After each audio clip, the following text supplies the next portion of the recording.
Halo, selamat datang kembali di channel United Identity, channelnya fans Manchester United yang selalu berpikir logis dan sistematis. Cek dulu, udah nyala belum? Gue tuh suka takut kalau misalnya pas video mic-nya nggak nyala gitu kan, ngulang lagi.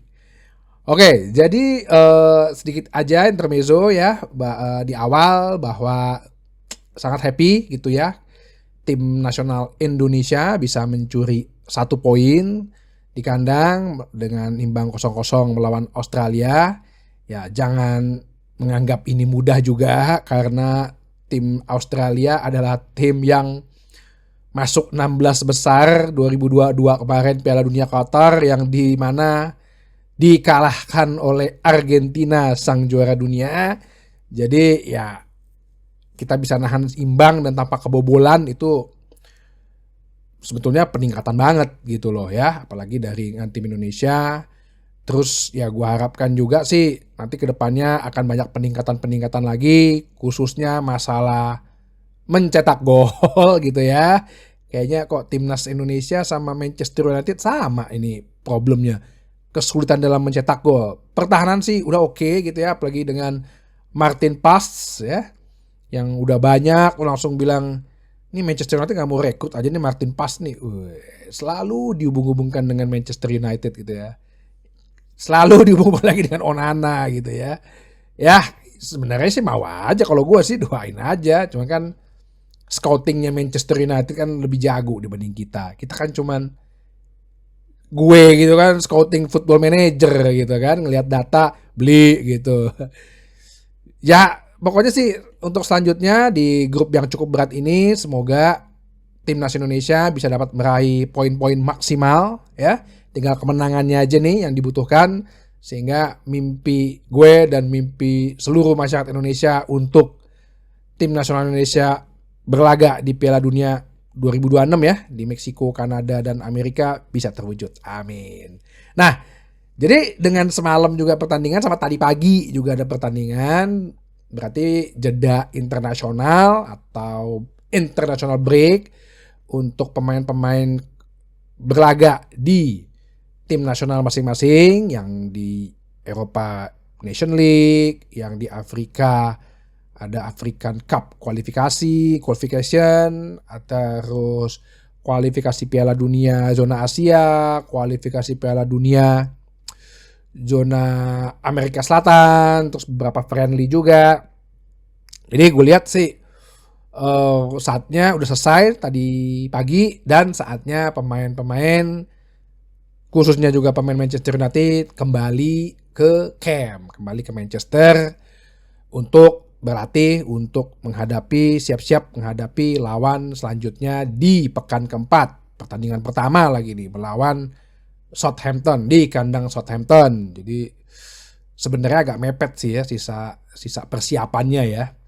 Dan paling yang agak terakhir kali balik kan bisa jadi ya Lisandro Martinez sama Garnacho ya, karena dia kan pertandingannya kan baru tadi, terus jarak juga, zona waktu juga. Ini yang mesti benar-benar dikejar gitu. Kalau pemain-pemain lain sih ya plusnya sih satu ya, pemain-pemain menunjukkan potensinya di jeda internasional bersama tim nasional masing-masing.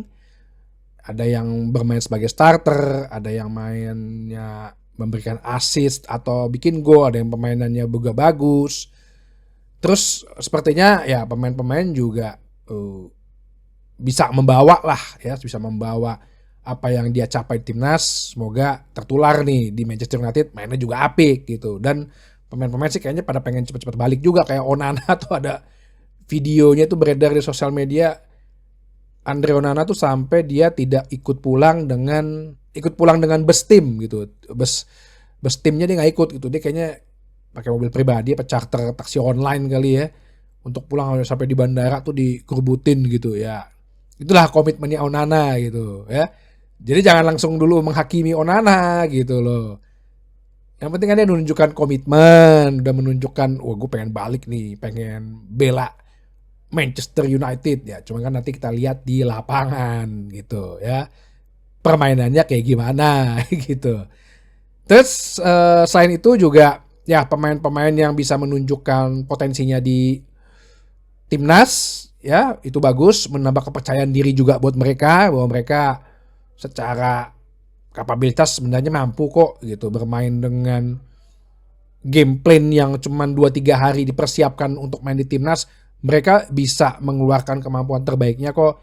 Ya kalau ada blunder-blunder ya kayak tadi malam gitu ya, si Matthijs de Ligt gitu. Gue nonton pertandingannya Belanda lawan Jerman.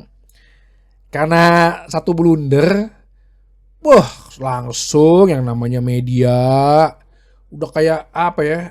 Kayak hina ngelihat seekor kambing gemuk gitu di padang gurun yang lagi lemes gitu. Wah langsung tuh lahapannya langsung di blow up lah, jadi trending topik lah. Ada yang bilang The League Harry Maguire 02 2.0 lah. Ada yang bilang terus kan langsung diganti kan sama si Kuman. Wah digede-gedein deh. Padahal kalau lo nonton pertandingannya, sekali lagi lo nonton pertandingannya ya, itu kayak beberapa kesalahannya. Itu gol keduanya Jerman juga kesalahannya Van Dijk kok. Dia telat nutup, dia diam aja, bisa tertinggal 2-3 langkah. Ada pemain Jerman di depannya, dia diam aja nggak berusaha nutup juga. Tapi karena Matthijs de Ligt pemain Manchester United baru dibeli juga ya, baru dibeli pula, di blow up lah. Padahal sih blunder seperti itu sih sebenarnya ya emang fatal, cuman bisa aja terjadi gitu loh. Ya mungkin dia udah keinget-inget pengen main di MU kali, ya kan? Itu yang menurut gua sih ya nggak cuma satu blunder dibandingin yang kayak gue bilang episode kemarin, dibandingin penampilan terbaik dari banyak pemain Manchester United. Cuman yang di blow up ya itu gitu loh. Ya gue rasa sih itu satu blunder yang ya human error lah. Human error pasti akan ada. Ya gue sih berharap juga tidak berlanjut, dan pastinya si Matthijs de Ligt pasti maunya si redemption ya, penebusan untuk lawan Southampton, tapi belum tahu apakah dia yang akan dipasang ataukah Harry Maguire yang sebenarnya bagus juga kemarin untuk tim nasional Inggris gitu loh. Terus hal yang kedua, yang pertama yang penting ya, satu adalah international break ini tidak membawa cedera. Nah, ini yang penting. Tidak membawa pulang cedera pemain. Sampai saat ini sih gue tidak mendengar atau membaca berita bahwa ada pemain Manchester United yang cedera. Ini kan cedera menjadikan hal yang traumatis ya nggak hanya bagi klub, bagi fans gitu yang udah merasakan kemarin ada 63 kasus cedera gitu musim lalu. Ini yang paling penting sih, nggak ada yang cedera gitu loh. Pemainnya penampilannya bagus semua di sana, pulang-pulang nggak ada yang cedera. Ya itu udah satu good signal bahwa ya ini pemain-pemain juga mungkin mulai menjaga kebugaran tubuhnya, menjaga fisiknya, berkomitmen dan profesional juga untuk menjaga bahwa mereka tidak cedera, dan bersyukurnya yang nggak ada hal-hal yang tidak diinginkan, yang nggak terduga gitu kan, tiba-tiba jatuh ke tackle kan kita juga nggak tahu gitu. Itu yang pertama, tidak ada pemain yang cedera pulang dari international break. Terus ya pasti adalah semoga apa yang dilakukan oleh pemain itu bisa dibawa ke klub gitu ya, penampilan terbaiknya, karena gue rasa mungkin mentalnya udah kembali lagi dengan mereka bisa menunjukkan gue bisa kok sebenarnya bermain bagus gitu loh, gue bisa kok menerapkan apa yang diinginkan pelatih. Itu kedua. Terus yang ketiga juga mungkin buat pelatih juga ya, buat Ten Hag, bahwa ya udah nih pemain-pemain lagi udah pulang, nggak ada yang cedera, motivasi dan mentalnya udah bagus nih karena mereka bermain di timnas bagus, kayaknya udah melupakan lah kekalahan di Liverpool. Ya udah, lo sekarang juga jangan terlalu naif juga nih Ten Hag, jangan terlalu ngeribetin lagi pemain-pemain dengan segala macam strategi apapun. Oke, bermainlah adaptif gitu ya. Southampton kan gue rasa di tim kelas bawah mainnya kan parkir bus ya. Nah, lu bermain adaptif deh, jangan terlalu naif deh ya. Yang penting raih kemenangan, itu aja. Berikanlah kemenangan buat para fansmu ini yang udah 2 minggu menunggu-nunggu setelah dibully abis-abisan gitu. Jadi berilah kemenangan ya Pak Ten Hag, jangan terlalu naif dalam soal strategi. Terus kalau bisa ya pemain-pemain yang bermain lagi bagus ya bisa dipasang, kayak Maino Ya mungkin Harry Maguire kalau emang The Ligt masih diistirahatkan dulu supaya nggak terlalu banyak pressure. Terus ya pasti akan ada beritanya, pasti akan besoknya akan ada wah The Ligt tidak dipercaya lagi Ten Hag, itu udah pasti. Terus Manuel Ugarte cobalah pasang gitu ya. Zirze yang kondisinya bagus, yang melihat bahwa dia berperan penting, punya potensi dan punya peranan penting dalam pertandingan dengan Belanda di game yang sebelum lawan Jerman. Jadi ya itu yang gue harapkan di setelah pemain pulang dari jeda internasional ini. Untuk kabar lainnya mungkin gue ada satu berita aja mengenai ini sih belum gue sih coba sharing, tapi beberapa akun atau beberapa media yang kredibilitas belum mengkonfirmasi benar ya bahwa mengenai prosesnya Adrian Rabiot. Jadi Adrian Rabiot ini kan masih free agent ya.